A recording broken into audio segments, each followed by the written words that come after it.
Esiste un nome che, più di ogni altro, è diventato sinonimo di ricchezza incalcolabile e potere occulto. Un nome che evoca immagini di palazzi sfarzosi, guerre finanziate e segreti sussurrati nei corridoi del potere. I Rothschild. Ma dietro le leggende nere e le teorie del complotto che infestano il web, si nasconde una realtà ancora più affascinante. Questa non è solo la storia di una famiglia. È la cronaca di come l'informazione è diventata la merce più preziosa del mondo. Benvenuti nell'impero del credito. Dobbiamo controllare queste rotte, specialmente Napoli e Parigi. Se scoprono il nostro coinvolgimento, è la fine. Stanno per farlo. Agisci ora.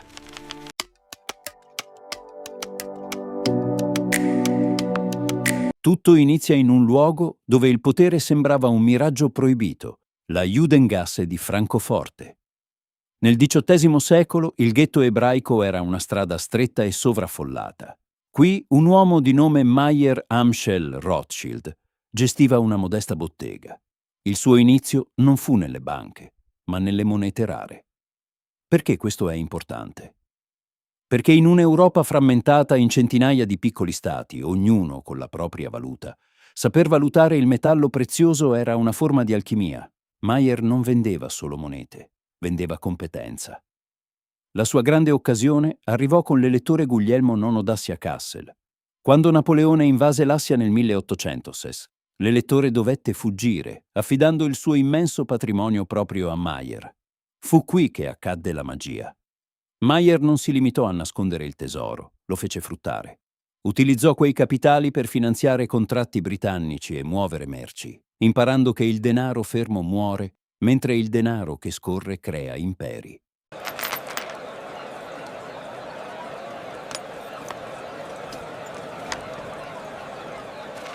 Se questo video ti sta piacendo o ti è stato utile, ti invito a lasciare un like e ad iscriverti al canale attivando la campanellina. È un piccolo gesto che per me fa un'enorme differenza. E già che ci sei, fammi sapere la tua nei commenti qui sotto. Leggo sempre tutto.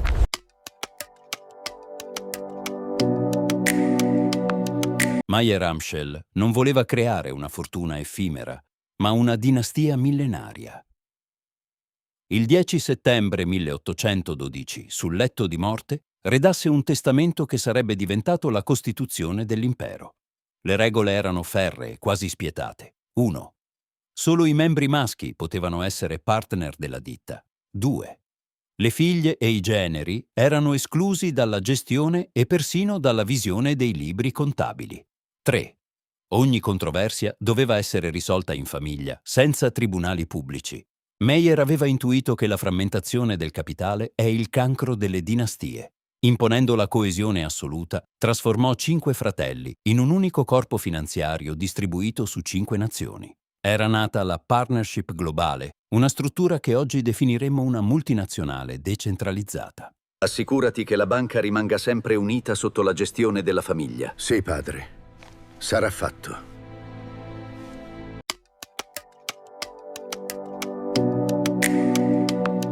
Il simbolo dei Rothschild sono 5 frecce legate insieme. Rappresentano i 5 figli di Mayer, inviati nelle capitali nevralgiche dell'epoca.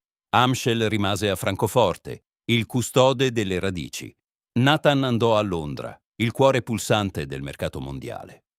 James conquistò Parigi, sfidando l'aristocrazia francese. Salomon si stabilì a Vienna, diventando il banchiere degli Asburgo.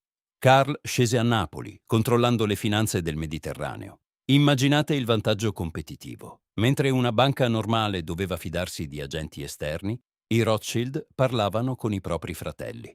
Se il prezzo dell'oro saliva a Parigi e scendeva a Londra, loro lo sapevano in tempo reale e operavano di conseguenza. Non era solo commercio, era arbitraggio geografico e politico. Dobbiamo spostare i fondi prima che rispondano. La guarnigione è pronta, ma i costi sono elevati. Dobbiamo agire ora.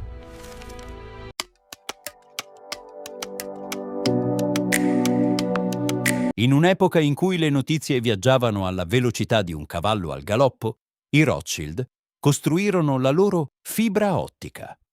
Crearono una rete di corrieri privati che superava per efficienza i servizi postali di qualsiasi governo. Utilizzavano messaggi in codice, spesso scritti in Judendeutsch, tedesco scritto con caratteri ebraici, rendendo i loro segreti inaccessibili alle spie. Avevano cutter veloci pronti a salpare dai porti della Manica con qualsiasi tempo, ma l'arma segreta erano i piccioni viaggiatori. Grazie a stazioni di posta dedicate, potevano trasmettere i prezzi del mercato tra Londra e Parigi in poche ore. In quell'epoca, possedere l'informazione significava possedere il futuro.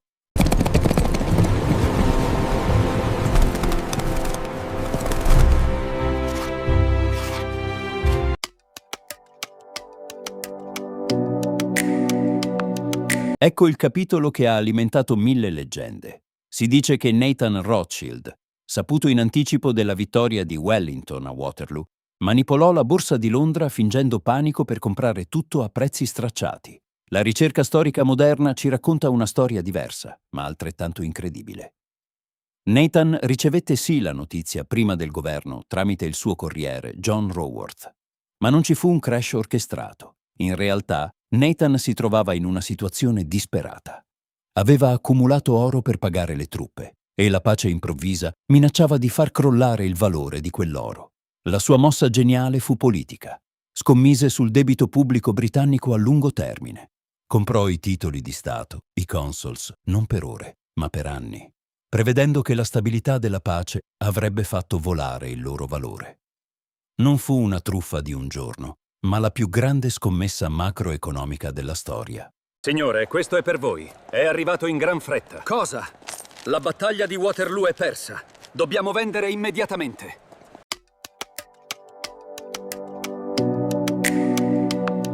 Prima dei Rothschild, prestare soldi a un re era rischioso. Se il re moriva o perdeva la guerra, i soldi sparivano. Nathan Rothschild cambiò le regole del gioco con il prestito prussiano del 1818.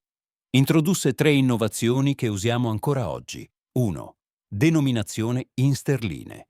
Gli investitori inglesi potevano comprare debito prussiano senza preoccuparsi del cambio valuta. 2. Pagamenti locali. Gli interessi venivano pagati a Londra, non a Berlino. 3. Il brand Rothschild. La banca non metteva solo i soldi, metteva la faccia. Se Rothschild emetteva un titolo, il mercato si fidava. Questo rese i Rothschild i prestatori di ultima istanza per l'intera Europa. Nessuno poteva muovere guerra senza il loro credito.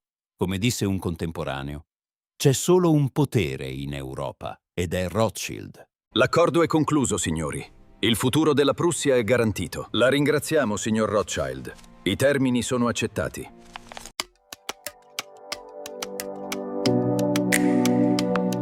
Mentre l'Europa passava dalle spade alle macchine a vapore, i Rothschild videro la prossima frontiera, le ferrovie. In Francia James finanziò la Chemin de Fer du Nord, collegando Parigi al mare. In Austria Salomon costruì la Nordbahn, unendo Vienna alle miniere della Boemia. Non era solo speculazione, era integrazione verticale. Salomon acquistò le acciaierie di Witkovitz per produrre le rotaie che servivano alla sua stessa ferrovia. I Rothschild stavano letteralmente costruendo lo scheletro fisico del continente, trasformando il capitale finanziario in infrastruttura d'acciaio. Guarda, il progresso è eccellente. Dovremmo essere nei tempi previsti. Sì, ma sbrigati. Dobbiamo finire la linea per la prossima settimana.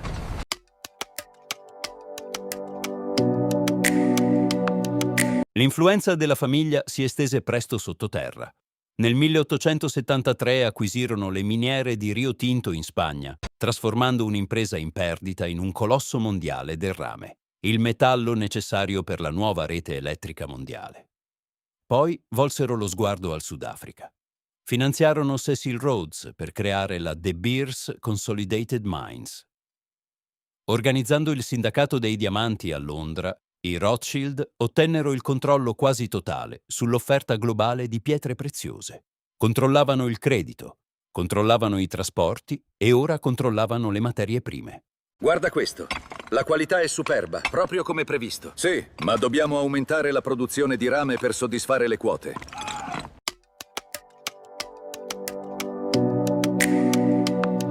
Il momento di massima fusione tra banca e Stato avvenne nel 1875. Il governo britannico voleva comprare le quote del canale di Suez dal Khedive d'Egitto, Ma il Parlamento era chiuso e servivano 4 milioni di sterline immediatamente. Il primo ministro di Israele si rivolse a Lionel de Rothschild. La leggenda narra che Lionel approvò il prestito durante una cena, mangiando un chicco d'uva. In pochi giorni i soldi furono consegnati. Grazie alla liquidità di una singola famiglia, la Gran Bretagna si assicurò il controllo della rotta per l'India. I Rothschild non erano più solo banchieri, erano una branca non ufficiale della politica estera imperiale. Are the terms agreeable, Baron? Perfectly. The loan is secured. A relief, indeed.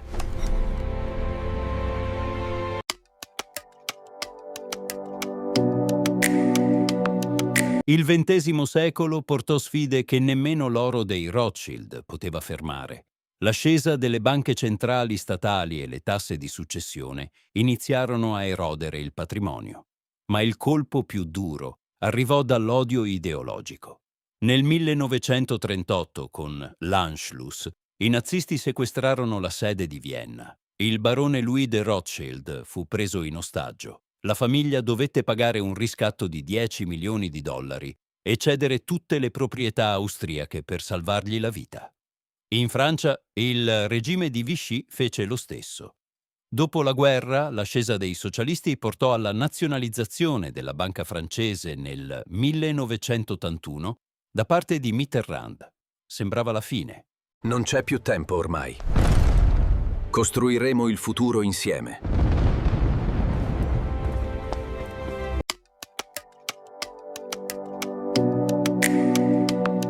Ma la resilienza è nel DNA della famiglia. David de Rothschild non accettò la sconfitta. Partendo da un ufficio con 3 dipendenti, ricostruì l'operazione francese. Nel 2003 riuscì nell'impresa storica, riunificare il ramo inglese e quello francese sotto un'unica struttura, la Rothschild & Co. Oggi la banca non finanzia più guerre tra re, ma gestisce le più grandi fusioni e acquisizioni aziendali del pianeta. Si è trasformata da banca di Stato a banca di consulenza, mantenendo però quell'indipendenza familiare che è il loro marchio di fabbrica da oltre 200 anni. Signori, questa acquisizione non riguarda solo la crescita, ma la leadership di mercato. Il futuro della finanza globale inizia oggi.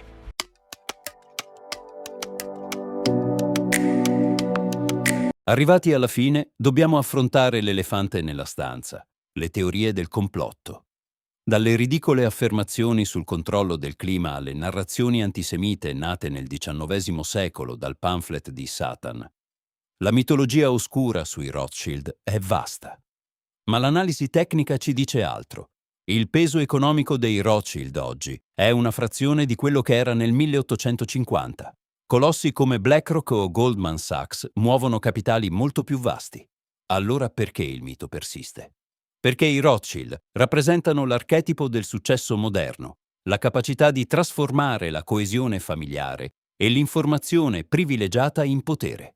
La loro storia ci insegna che i veri imperi non si costruiscono solo con l'oro, ma con la fiducia, la segretezza e la capacità di guardare oltre l'orizzonte. Concordia, integritas, industria. Non è solo un motto, è il metodo che ha cambiato l'economia del mondo.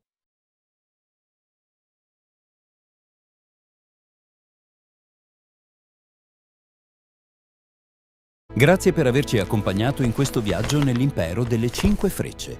Se questo documentario vi è piaciuto, per altre analisi approfondite sulla storia del potere, continuate a seguirci.